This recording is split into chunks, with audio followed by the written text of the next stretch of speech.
Welcome back to my channel. Let's look at some odds and ends from Mickey Mouse, and you can decide if he is just ignorant or dishonest. Mickey responded to my criticism of a poll he put out to rate the Filipina P. He mostly rates her between a 1 and 3 out of 10, but used 3 this particular time. Listen to his reaction to my criticism. He says most people disagree with them, talking about me. Then go ahead and show the poll that I put up. Because the poll that I put up, people, in average, have showed that they were +1, +2, -2. That's fine. If I say the P is a 3, +2, -2. The first problem is that I had already shown his poll multiple times. In fact, it was his own poll that I used to prove he wasn't being truthful.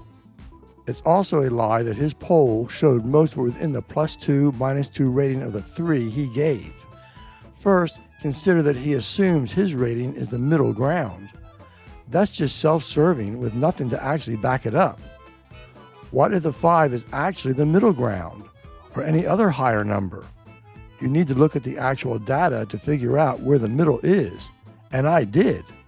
Here's a brief synopsis of what I gave in that earlier video, based on his own poll. Can't be fairer to him than that. His original poll was on screen. Mickey combined scores into pairs, so he only had 5 possibilities rather than 10. 9 and 10 equals 22%. 7 and 8 equals 28%. 5 and 6 equals 32%. 3 and 4 equals 11%. 1 and 2 equals 7%. Obviously, a rating of 3 isn't even close to what most people gave P. Fully 50% gave a 7 or higher, putting the average way higher than Mickey's 3. So Mickey decided to change the results. Details are in that other video, but here is the short version. Mickey eliminated every vote above 7. That's the top 35%. He also took the 6s and 7s, which were the next highest 31%, and dropped them 2 levels to be 4s and 5s, leaving no score higher than a 5.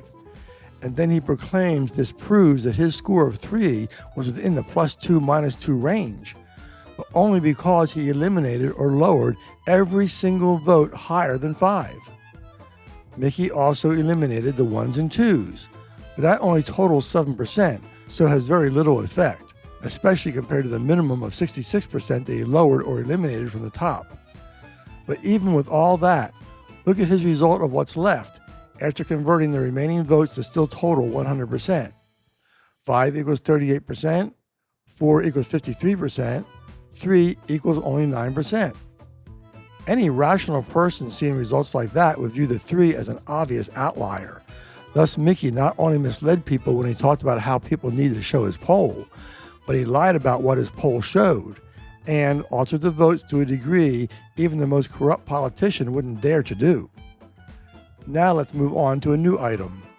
Mickey is talking about my old YouTube channel, which he used bogus strikes to censor. In all due honesty, at the beginning of his content that he was putting out, you would even say that about 75 to 80% of his content was about me. Then he started mixing it up with other content, which is great. Who is you? Must be another person bad at chronological order, because the beginning didn't start with Mickey at all. I dealt with 3 other channels before my first reaction to Mickey, and while a lot of my videos eventually were about him, it sure didn't bring it to 75% or more. Maybe he's just oversensitive. About 6 minutes later, Mickey made a similar false claim, once again showing he's really bad at math. He said, as a matter of fact, about 80% of his views were from my content anyway. Wow, 80%. No. He just pulled that number out of thin air or some darker, smellier place. I had 139,000 total views when on YouTube. If you take just my 3 most popular videos, none of which were about Mickey, that would take away 43%, leaving a maximum of 57% left. And there were plenty of other videos that weren't about him. So, nope, it isn't possible for 80% of my views to be from using his content. But hey, it does sound better to say 80% and call it a fact. So I guess that's why he said it. Thanks for watching, and don't let the trolls stop you from speaking out.